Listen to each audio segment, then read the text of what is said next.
It is October 13th, 1972. A Uruguayan rugby team is on board a plane flying through the air. The pilot announces over the intercom that they need to pass through some air pockets. It's natural, so there's no need to worry. The plane takes off from the capital of Uruguay, Montevideo, and is heading to Santiago, the capital of Chile.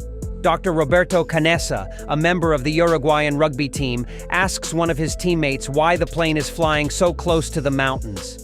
Just a few seconds after his question, the plane gets dangerously close to the mountain, hitting it and breaking apart. It crashes on the slopes of that mountain. Dr. Canessa, who later wrote a book about this incident, describes how he hit his head hard against the seat in front of him and became disoriented. In his writings, he mentions that he thought he had died. Then, amidst the screams and cries of the other passengers, Roberto regains some consciousness and realizes the magnitude of the tragedy. He sees one of his teammates bleeding from his eyes while others have broken limbs or bodies. They are all groaning, and they recognize the Andes mountain range, the longest mountain range in the world, forming the border with Chile. Unfortunately, the plane had crashed in this very mountain range. They find themselves in an area where snow covers the ground, and heavy snowfall continues. The passengers, with their damaged doors, can smell the airplane's fuel and decide to get out because the risk of a fire is high. They start walking on foot. They bring their bags and use them to create a large cross on the snow, hoping that someone who comes to help will find them. They also carve a large SOS in the snow, which means help. But the heavy snowfall keeps covering it every moment. 2 days pass, and despite all the misfortunes, they endure. During these 2 days, 2 planes fly above them, but they are not spotted. These planes carried a total of 45 passengers, 12 of whom were killed instantly, 5 died a few hours later due to bleeding, and 28 are currently alive. No one finds them, and 2 weeks pass until they reach the 17th day. They are in the mountain range now, a mountain covered with millions of tons of snow, where a massive snow avalanche descends from the mountain and takes 9 of them away. They had eaten whatever they had in the plane, with only a small amount left. The plane crashed at an altitude of 3,600 meters, where it was bitterly cold. Until that day, they didn't have any food problems, but the cold was tormenting them. They didn't have a water problem because they were eating snow, but their food was running out and the cold was intensifying.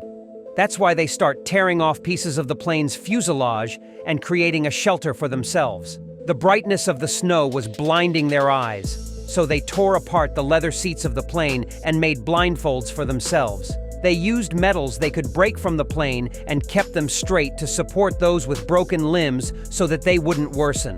Roberto Canessa, whom we mentioned earlier, was a doctor, so he tried his best to help everyone. He even placed the bodies killed by the snow avalanche under the snow so that they would at least remain preserved if they were rescued, Roberto. In his book, Roberto wrote that I traveled with a group of young people who were intelligent and had increased their intelligence because they wanted to survive.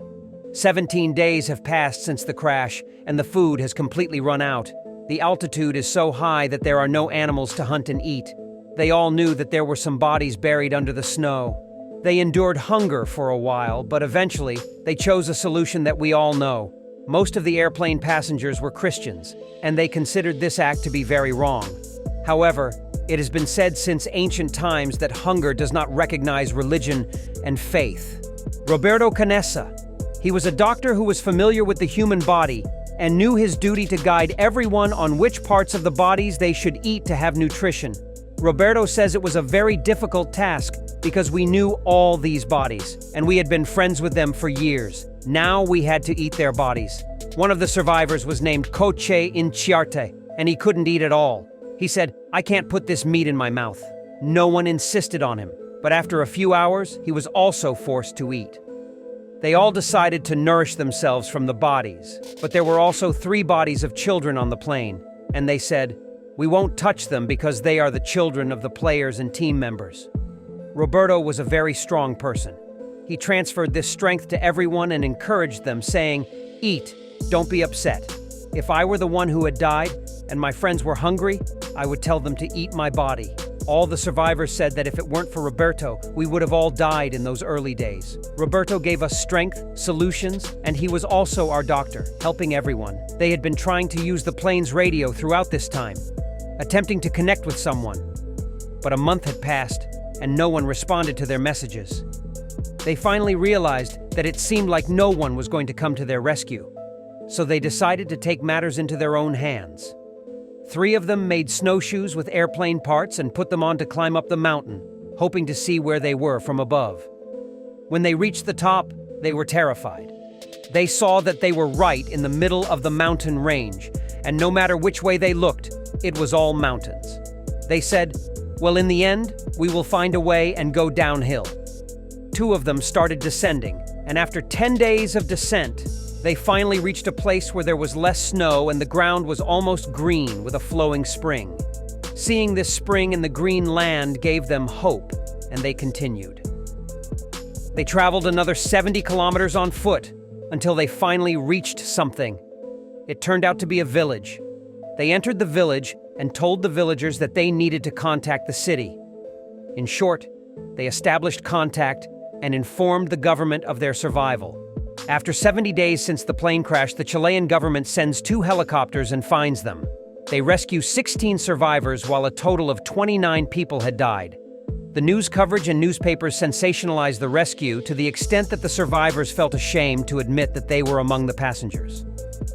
Everywhere people were saying that the cannibals had arrived, and the Chilean government saved the cannibals, which was considered a terrible thing for religious Christians. They believed that anyone who engaged in cannibalism should be killed. Finally, they return to Uruguay, and the church there forgives them. After being forgiven by the church, they are less harassed in Uruguay, and they are no longer called devils. Even the families of the deceased who were eaten forgive them and somehow understood that they were not at fault. However, in general, Christianity does not forgive them. If the church in Uruguay forgave them, it was only within Uruguay and not elsewhere.